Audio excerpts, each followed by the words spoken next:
So guys, welcome back to my YouTube channel. So guys, tuturuan ko kayo kung paano gumawa ng DIY power supply para sa ating power amplifier. At kinabitan rin natin siya ng bleeder. Bali, kumuha tayo rito ng supply na 45045 supply. Bali, ito yan, yung tatlong to. Bali, itong dalawa, bali 45 045. Itong dalawang kulay blue, ayan yung dalawang 45. Hiniwalay lang natin yung negative, yung itim, pinaka center top nya. Tapos ikinabit natin siya sa gitna ng ating rectifier diode, kasi yan yung pinaka easy natin, easy. Tapos yung positive ng diode, pinunta natin sa ating positive ng ating capacitor, yung positive. Yung negative naman sa kabilang side, ikinabit naman natin sa negative side ng capacitor natin. Yan. Tapos yung center top natin, ikinabit natin sa gitna. Nag-series lang tayo rito ng wire. Ang negative ng isang capacitor, capacitor 1, ikinabit natin sa positive ng capacitor 2. Yan. Kinabitan na natin siya ng output wire. Ito yung, dito natin ikakabit yung yung ating amplifier. So ito naman ating bleeder, pinarallel lang natin. Yan sa sa positive ng capacitor 1, kinabit natin yung isang paa ng resistor sa capacitor 1 ng negative. Yan, nakaan lang siya, naka-parallel lang siya, para automatic na i-discharge niya bawat capacitor. Yan. Ganyan ang pagkakabit ng bleeder. Okay, so bali ang ating capacitor ay 80 volts, 10,000 microfarad.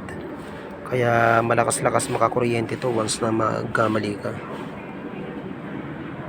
High voltage na kasi ito, kaya hindi basta-basta. Kaya mas mainam na lagyan natin ng bleeder. Yan. So yan. May fuse din itong ating transformer. Kaya ganito itsura nito, kasi galing to sa ating lumang amplifier na Sakura 735. Yan siya. Bali, itong trabaho ng ating bleeder, bali once na pinatay na natin yung ating power supply o amplifier, mag-automatic discharge siya. Bali mga 20 to 30 seconds, pwede mo na siyang mahawakan, wala na siyang ground.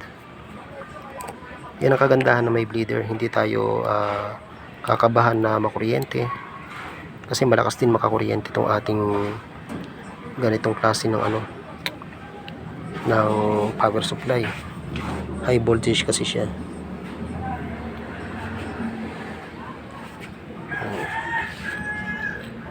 Guys, kung hindi pa kayo nakapalo sa ating channel, sa ating YouTube channel, baka naman pwedeng paki-like, share, and subscribe ng ating video. Yan. Marami pa po tayong i-tutorial about sa ating DIY amplifier. Next, i-video natin itong ating power output transistor. Yan na yan natin. Bali 4 pairs siya. Yan ang ipapares natin sa ating power supply. Yan siya. Kagawa pa tayo ng pinaka driver niya. Yan. Ang ating itong ating positive ng power transistor ay 2SC 5200. Ang ating negative naman na ginamit ay 2SC 1943. Yan ang ating susunod na ipa-vlog siya.